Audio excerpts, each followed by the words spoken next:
There are things that do not arrive as wounds. They arrive as absences, a pause where a word should have been, a name that was not said in a sentence that had room for it, a space at the end of a list that closes without you in it. You do not bleed from them in the way that would make it legible to anyone else. You simply stand inside the space where your name was not, and the room moves on around you, and you understand something you have been not understanding for a very long time, and the understanding does not make a sound, and when you look around, everyone has already moved to the next thing. I have been thinking about how to tell this story for a long time. Not because it is complicated. It is actually very simple in the way that the simplest things are often the ones that take the longest to say out loud. But because I have wanted to tell it accurately. Not emotionally. Accurately. And accuracy, I have learned, requires going back to the specific acts, the specific calls, the specific drives, the specific objects set down and picked up in a specific order on a specific evening in December. Because the story is not in the feeling. The story is in the list. My name is Miriam Okafor. I am 34 years old. I am an occupational therapist living in Knoxville, Tennessee, in a one-bedroom apartment on the third floor of a building with a laundry room in the basement and a parking lot that floods slightly when it rains hard, and I have lived here for 4 years, and it is entirely mine in the way that matters, which is that everything in it was placed there by my own 2 hands and nothing in it requires explaining to anyone. I grew up in Nashville. My parents still live in Nashville, in the house where I grew up, a 3-bedroom colonial on a quiet residential street, a house with a side yard and a furnace that has needed attention every 3rd October for as long as I can remember, and a basement that flooded once, and a side door that let cold air in for 2 winters before anyone addressed it. A house that requires, like all houses, a specific and ongoing quality of attention. Not dramatic attention. Quiet attention. The kind of attention that mostly looks like a phone call made at the right time to the right person, or a drive taken on a Saturday that nobody thought to ask for.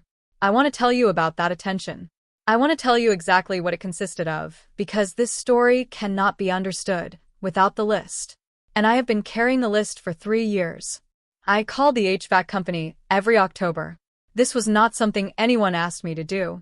It was something I began doing in October of 2021, after I had been at the house for a routine visit and heard the furnace making a low sound it should not have been making, a kind of labored cycling, slightly too long between stages, the way a machine sounds when it is working harder than it should have to work. I knew enough to know the sound was wrong. I looked up licensed HVAC companies that service Nashville, found one with consistent reviews and a service window that did not require my parents to take a weekday off, called them, scheduled the inspection, drove up on the day of the appointment, and was present when the technician arrived at 10:30 in the morning. He pulled a filter and held it up. It had not been replaced in at least 4 months, possibly longer. He said it should be on a 6-week rotation given the size of the unit and the square footage of the house. I noted that. I added it to the calendar I kept on my phone under a label that said, simply, Nashville House Maintenance. I scheduled the filter replacement myself and drove up 6 weeks later to do it. I did this for 3 years. Every October the inspection. Every 6 weeks the filter. 37 separate calendar entries over 3 years, each one a small act of attention that no one in my family knew existed as a scheduled thing.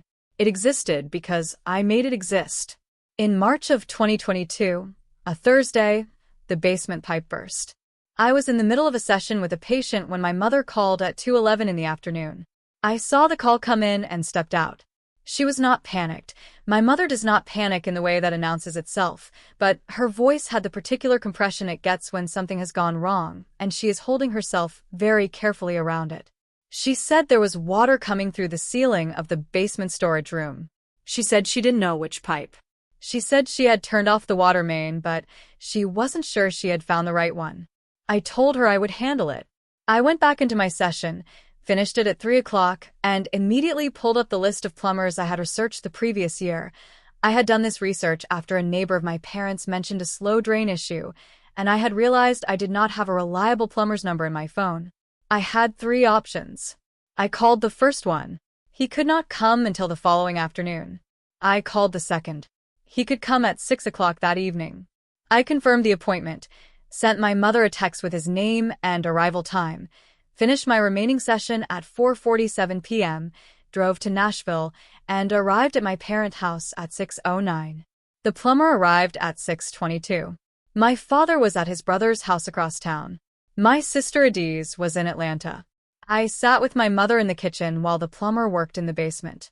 I made her tea. I answered his questions when he called up from below, because my mother was not sure of the answers. He finished at 8:44 p.m. I helped him move 2 boxes that had gotten wet back to a dry part of the room. I drove home on the interstate at 9:03 in the evening and was in my apartment by 9:51 and in bed by 11 o'clock because I had a full schedule the following morning beginning at 8 o'clock. I told no one what that Thursday had cost. Not in the financial sense. The plumber sent his invoice directly to my parents and they paid it. I mean in the sense of hours and attention and the specific reorganization of a working day required to be 2 places at once. I did not tell anyone because there was nothing unusual about it. It was simply what needed doing, and I was the one who knew how to do it, and so I did it. I managed the exterior repaint of the house in the spring of 2023. This was a larger project. The paint on the east-facing wall had been peeling since the previous summer. I had noticed it during a visit and mentioned it to my father, who agreed it needed addressing, who said he would look into it, and who, 6 months later, had not looked into it. I researched 3 painting contractors. I called each of them and described the scope of the work. 2 of them came out for estimates. I drove up on the Saturdays they were available and was present for both visits. I selected the contractor, whose references I had actually called, 2 of the 3 people on his reference list, both of whom confirmed he had shown up when he said he would and done what he said he would do, which is a lower bar than it sounds, but one that is genuinely useful to have confirmed. I coordinated the start date around my father's schedule because he had expressed that he wanted to be home for the first day. He was home for the first day. He spoke briefly with the lead painter and then went inside. I stayed for the first 3 hours and then drove back to Knoxville because I had a Monday morning patient at 7:30. I came back for the second visit mid-project and the third for the final walkthrough because by the third visit my father had a conflict and asked if I could handle the sign-off. I handled the sign-off. I noted 2 areas where the coverage needed a second coat and asked the contractor to address them before final payment, which he did. 6 weeks of coordination. 3 drives. 2 phone calls to references. 1 walkthrough conducted on my father's behalf. The house looked better afterward. No one mentioned that I had managed it. I maintain the pest control account. This is a smaller thing, but I include it because it is precisely the kind of thing that reveals what maintaining a household actually consists of, not the dramatic emergencies but the ongoing, quiet, invisible administrative infrastructure that keeps problems from becoming emergencies. I had set up the account after finding a mouse in the basement storage room during the same visit where I noticed the peeling paint. I researched pest control services, selected one, set up the quarterly visit schedule, saved the account number in my phone under the Nashville house maintenance contact, and updated the payment method when my parents changed their bank in the fall of 2022. I did this without being asked and without mentioning it. The quarterly visits happened. The mice did not return. No one knew there was an account. And in August of 2022, I drove 41 miles each way to a hardware store in Murfreesboro because my father had asked, in a phone call 2 weeks prior, whether I knew where to find a specific type of weather stripping for the side door that had been letting cold air in since the previous winter. He had described the door. He had described the gap. He had used the phrase, the kind that adheres on one side and compresses on the other, which was specific enough that I felt confident I could find it. I wrote it down. I researched it. I found that the specific type he was describing was carried by a hardware store in Murfreesboro that I had used for another project the previous year. I drove there on a Saturday morning. I found the weather stripping. I drove to my parents' house. My father was not home. He had gone to lunch with his brother and had forgotten I was coming, which I understood had not been a confirmed appointment so much as an understood one. My mother let me in. I installed the weather stripping on the side door using a technique I had watched a tutorial about the night before because I had not done this specific type of installation before, and I wanted to do it correctly rather than approximately. It took 40 minutes. The door sealed properly. That evening my father came home and noted that the draft seemed better. My mother told him I had fixed it. He said that was good. That is the list. Those are the specific acts. I am telling you all of this because I need you to understand the precise weight of what I was carrying before I tell you what happened in December. Not because the weight earns me anything. Not because carrying it was noble or exceptional. But because a story about an absence can only be understood if you first understand what was present, what specific, innumerable, real labor constituted the thing that went unnamed. I want to pause here and ask you something, the way you ask someone something when you are not ready to continue yet and need a moment inside a real place. Tell me something about where you are right now. What city? What time of day? Whether it is cold there or warm. Whether you are inside or outside. I ask because I find it easier to say the hard part of the story when I know you are somewhere real, somewhere that belongs to you. And because I think you already know something about invisible lists. I think you may be carrying one of your own. The Christmas dinner was on the 23rd of December. My parents had the family over, 11 people in total, including my father's brother and his wife, their 2 adult children, my mother's sister Annie B. and her husband, and my sister Adiz, who had flown in from Atlanta 2 days before and who my parents had been visibly glad to see in the way they are always visibly glad to see her, which I do not say with bitterness, because I understand it. She came less frequently. Her arrivals were events in the way that anything less common becomes an event. My arrivals were expected, which is a different category.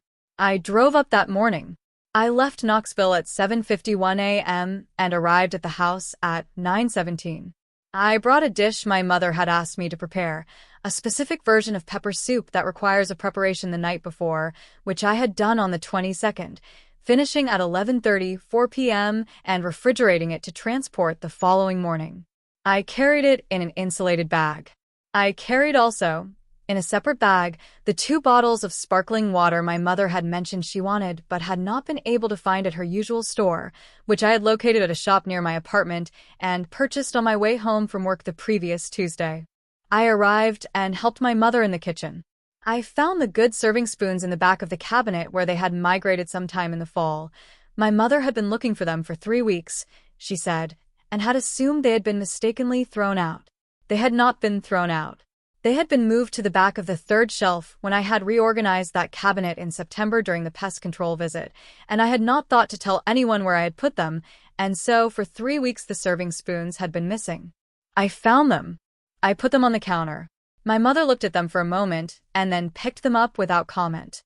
The dinner was warm and crowded and loud in the specific way my family's gatherings are. Overlapping conversations, my father's brother recounting something at high volume, my cousins with their phones angled toward each other, my mother's circulation between the kitchen and the table with the precise efficiency she has maintained my entire life. Adiz sat across from me. She had been in high spirits since she arrived.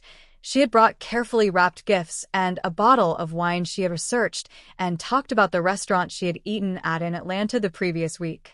My parents had asked her about her work and her apartment and the city, and she had answered with the kind of expansiveness that comes easily when you are somewhere you are being fully attended to. I watched this and understood it. I did not begrudge it. I was simply also watching. My father stood at 7:22 in the evening. I remember the time because I had checked my phone at 7:11, a text from a colleague about a patient handover, and when I set my phone down and looked up, my father was already rising from his chair. He has a particular quality of rising when he is about to address the room. There is a deliberateness to it, a slight straightening of the back, a hand placed briefly on the table as he comes to full height. He thanked my mother first. He named the food specifically, the jollof rice, the chicken stew, the pepper soup I had brought, which he attributed to her because he did not know I had made it, and I did not correct him because it was not the moment for that correction, and also because I had not made it to be credited for it. I had made it because she asked me to. He said her cooking had been something he had been anticipating since November, and my mother's face did the thing it does. A controlled compression of the lips that means she is pleased and does not intend to perform it. Then, he said, he wanted to take a moment to acknowledge what kind of year it had been. He said it had been a hard year, in some ways. He mentioned the pipe in March. He described it as the basement issue, which is the kind of phrase that smooths the texture of a Thursday afternoon emergency into something administrative and past. He mentioned the exterior work. He mentioned some other difficulties in the household that he described with the vagueness of a person who knows something was handled but has not retained the specifics. He said the house had required a lot this year. He said the family had required a lot. He said he was grateful they had come through it. Then he said he wanted to say something specific about Adiz. I want to be precise about the half-second that preceded her name. There was something that moved through the center of my chest. Not a drop and not a clench, but something more like a very slow exhale that happens at a cellular level, the kind of breath your body takes when it has been holding something for a long time and has finally decided it is going to stop. I had been registering this pause, in one form or another, for 3 years. I had been registering it, in one form or another, my entire life. And I had not known, until I felt it arriving in that half-second before her name, how much of me had still been hoping. He said Adiz had been the calm one this year, the steady presence, the one who showed up with warmth and never made anything harder than it needed to be. He said she knew how to hold a family together just by being in the room with it. He said he was proud of her and grateful for her. He looked at her when he said it. She smiled, the particular smile of someone who is genuinely surprised to be named publicly and is not entirely sure what to do with the attention, which was, I think, authentic. She had not arranged this. She had simply arrived and been warm and been noticed in the way that arrivals and warmth are noticed, and she was being thanked for it. He sat down. He picked up his fork. The conversation resumed. I was sitting 4 feet to his left. I want you to understand what I mean when I say I was 4 feet to his left. I do not mean it as a complaint about proximity. I mean it as a fact of geometry. He knew I was there. He had spoken to me twice during dinner. He had eaten the soup I made. He was not unaware of my presence. He was aware of my presence and had, in the accounting he had just completed out loud, not found it relevant to name. Across the table, my mother's sister, Auntie B., who had been seated at the corner of the table with a clear sightline to my face, and who had been, I understood only afterward, watching me with some care for the previous 2 minutes, met my eyes. She did not offer sympathy. She did not make the face that people make when they are performing solidarity. She looked at me the way certain older women look at you when they want you to know, without any performance, that they have seen exactly what has just happened, and they are not going to pretend otherwise. 2 seconds. 3. It was enough. I looked back at my plate. I finished what was in front of me. I took my time. I was not going to leave in a way that created a moment, a scene, something that would need to be addressed or explained or apologized for later. I waited until the room had fully reestablished itself, until my father's brother had begun a new story and the attention of the table had moved toward it and the moment of the speech had receded into the ordinary texture of the evening. Then I set my napkin beside my plate. I pushed my chair back. I did not do these things loudly. I stood, and I walked to the entry table where I had placed my keys when I arrived at 9:17 that morning, and I picked them up. I went to the hallway closet and took out my coat. I walked to the kitchen doorway, the kitchen where my mother was arranging a second serving of something, and I said that the food had been extraordinary and I needed to start the drive back. She looked at me for a moment with the specific quality of attention she reserves for things she understands more fully than she says. She told me to drive carefully.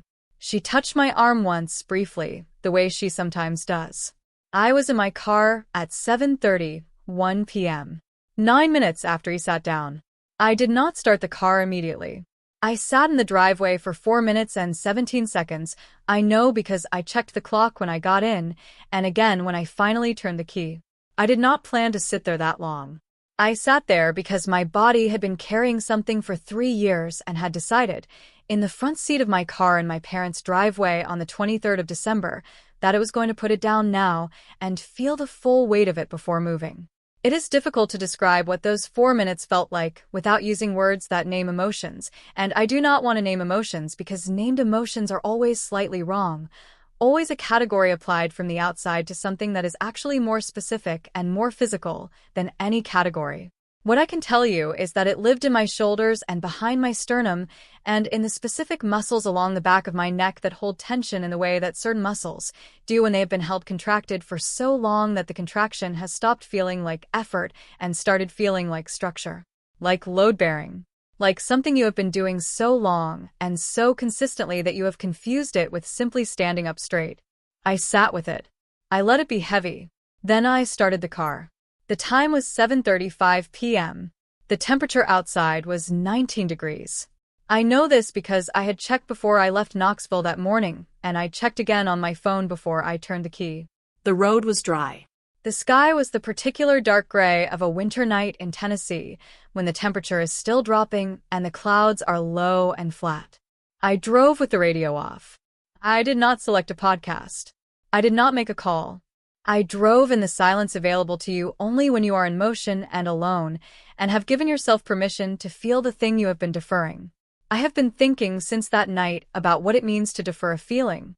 Not suppress it. Deferral is different from suppression. Suppression is an active force.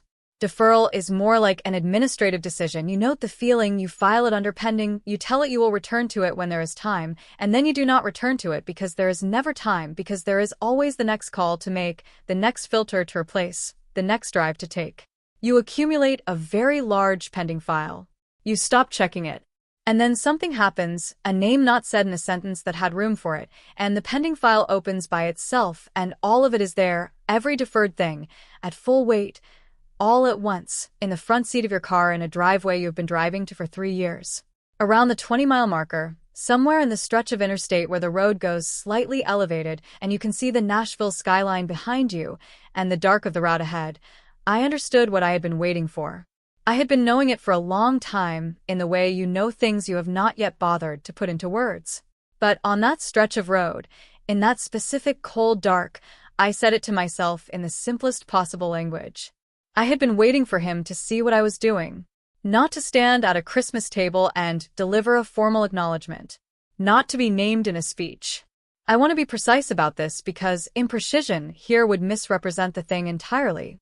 I was not waiting for performance.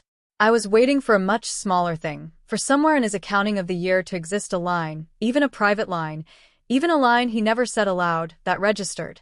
The house was maintained because someone was maintaining it, and that someone was Miriam, and what she has been doing has had a specific and ongoing cost in time and attention and driving and reorganized schedules, and I see it. That was all I had been waiting for. It was a small thing. It becomes enormous only in the way that small things become enormous when they are withheld long enough. Not suddenly enormous, not explosively enormous, but quietly, incrementally, in the specific way that a small weight becomes unbearable not because it gets heavier, but because you carry it for long enough without setting it down. I arrived at my apartment building at 9:08 p.m.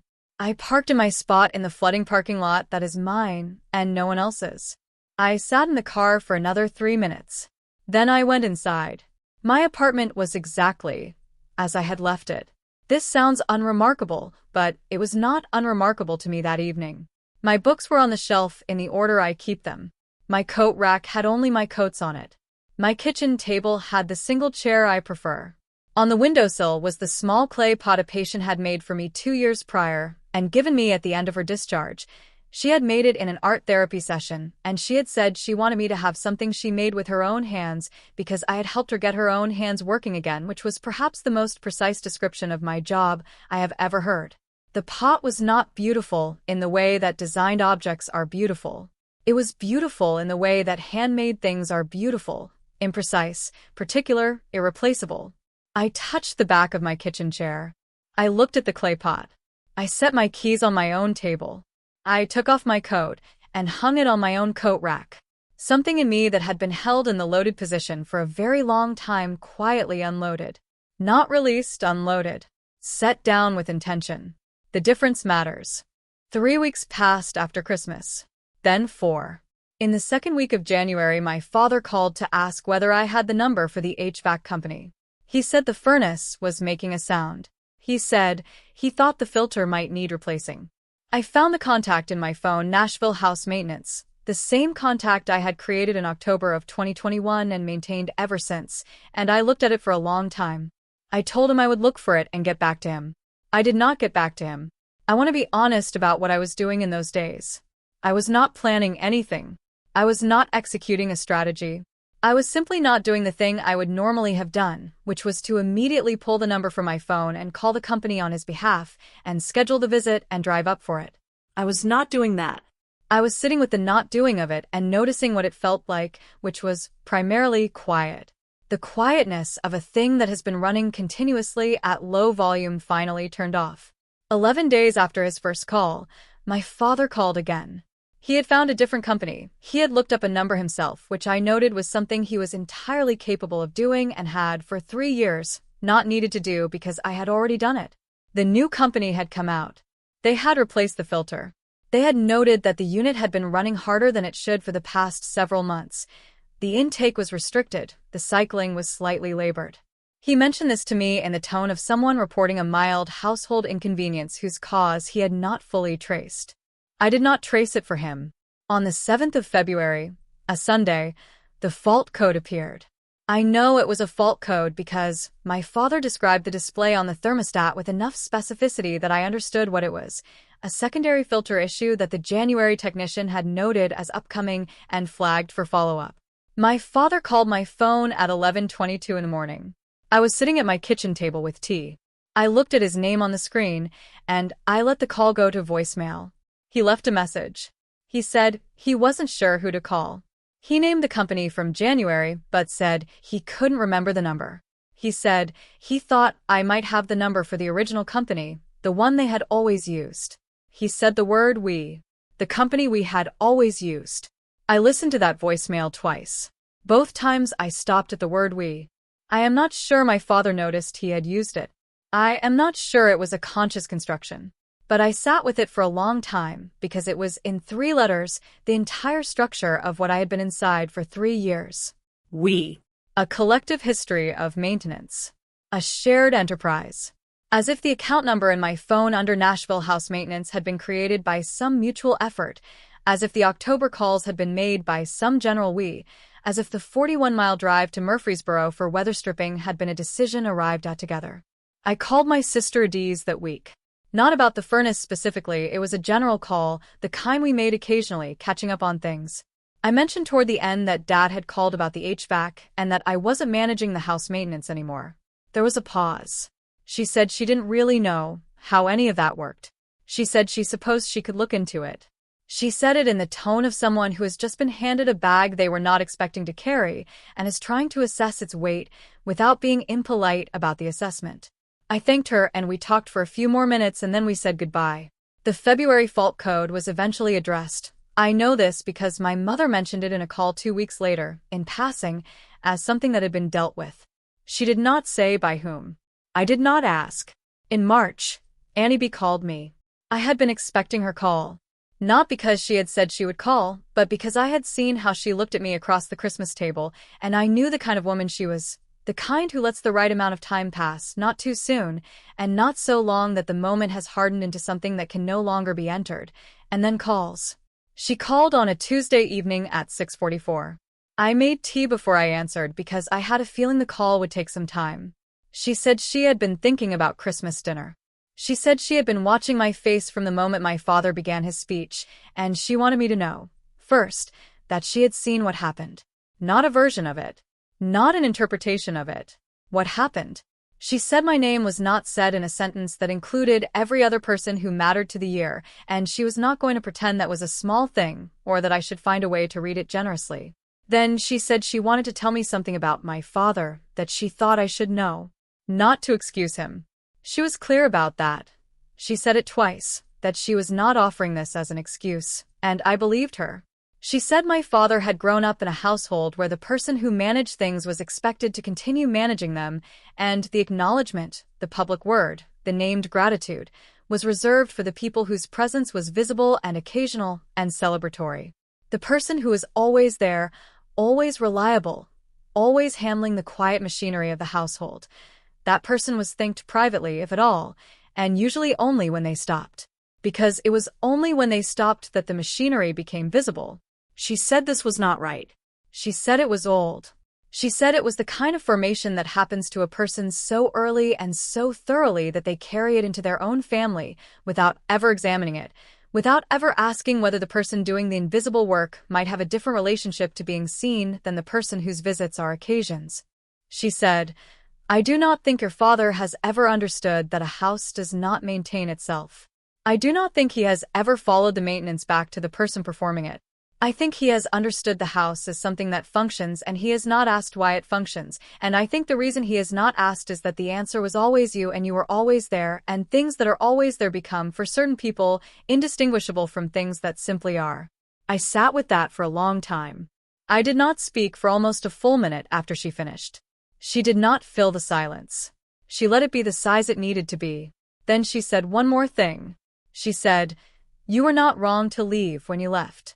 She said it simply, without performance, in the same plain register in which she had looked at me across the table, not as absolution, not as permission, just as a fact stated by someone who had seen clearly and was willing to say what they had seen. I thanked her. I told her I was glad she had called. After we hung up, I sat at my kitchen table with both hands around my mug and looked out my window at the parking lot below, and noticed the way the streetlight made the wet pavement look briefly like something more expensive than asphalt, and I sat inside that for a while. I called my father in September, 9 months after Christmas. A Tuesday evening. I had been thinking about making the call since March, had drafted it in my head many times, had started it and stopped it, had let the season change and change again, had waited until I understood what I wanted to say and what I did not want to get from saying it.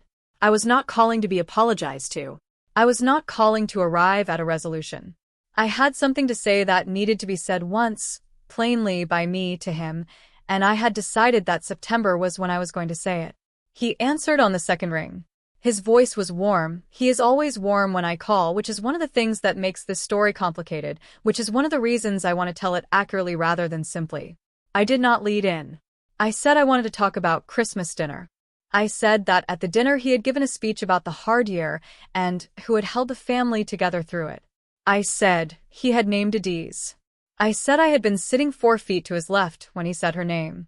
I said that for the 3 years prior to that dinner I had been the person managing the physical maintenance of the house. I named the axe, I named the HVAC company and the October schedule, the plumber on the Thursday in March, the exterior repaint and the contractor visits, the pest control account, the drive to Murfreesboro in August for weather stripping he had asked for and forgotten asking for. I named them specifically because I did not want to say everything. I wanted to say the actual things. I told him the house had been maintained because I was maintaining it. I told him I was finished maintaining it. He was quiet for a moment. Then he said he hadn't realized. He said he didn't know I had been handling all of that. He said he thought things had just been handled, he said. That things had been fine. He said he supposed he hadn't thought to ask how. I said, I know. That is exactly what I have been sitting with. He started to say something else. I told him gently that I was not calling to argue, that I was not calling because I needed him to understand in this conversation or to apologize in this conversation. I had called because I needed to say the true thing once clearly to the person it was true about, and I had said it. I hoped he was well. I would talk to him again sometime. I hung up at 7:22 p.m. I sat at my kitchen table afterward for a long time. I did not feel relief in the way people describe relief. That opening, that lightness. I felt something more structural than that. The specific sensation of a thing that has been held in load-bearing position for a long time being carefully, deliberately set down, not dropped, not thrown, but set down with full intention, in a place where it would no longer need to be carried. The muscles that had been doing the holding were not immediately sure what to do with themselves. That is the most accurate description I have of what that evening felt like. Presence is not the same thing as visibility. Reliability is not the same thing as being seen. Doing the work that holds something together does not mean you are required to keep doing it in silence forever. On a Sunday morning in October, I sat at my kitchen table with both hands around a mug of tea, and I watched frost form along the inside edge of my window. The particular slow geometry of ice crystals appearing on cold glass, each one beginning from a point and branching outward in a pattern that follows its own structural logic, indifferent to being observed, unhurried, complete. I watched for 11 minutes. The apartment was quiet. The clay pot was on the windowsill. My books were on the shelf. Outside the window, the parking lot was empty, and the morning light was the color of winter beginning. I was not waiting for anything. There was nothing pending. The Nashville house maintenance contact was still in my phone. I had not deleted it because I am not a person who deletes things dramatically. But it had not been used in 9 months, and I did not expect to use it again, and that was simply true, and I sat with it being simply true, and I watched the frost on the glass, and I drank my tea. That was enough. That was, in the specific and unremarkable and complete way that something can be enough, more than enough. If you have ever spent years doing the work that kept something standing, the calls nobody thought to make, the schedules nobody knew existed, the drives nobody asked about and nobody remembered, I want to ask you something gently. Not whether you were right to do it, or whether the people you did it for deserved it, or whether they will ever understand what it cost. Those are questions that may not have satisfying answers, and I am not sure satisfying answers are what we are actually looking for. I want to ask you something smaller than that. Something quieter. What is the thing you have been waiting for someone to see? Not the whole list, just the one thing at the center of the list, the thing the list is actually about. And I want to ask you, what would it mean to say it plainly once to the person who needs to hear it, not because saying it will change them, not because saying it will get you what you have been waiting for, but simply because it is true, and you are the one who knows it is true, and the knowing of it and the saying of it are, finally, yours? How long have you been carrying the list without setting it down, even once, long enough to feel the full weight of it? And what would it mean, not to forgive, not to return, not to resolve, but simply to put it down, and find that what is left when you do is a Sunday morning and a mug of tea, and frost on the inside of your own window, and the particular quiet of a life that is, at last, entirely yours?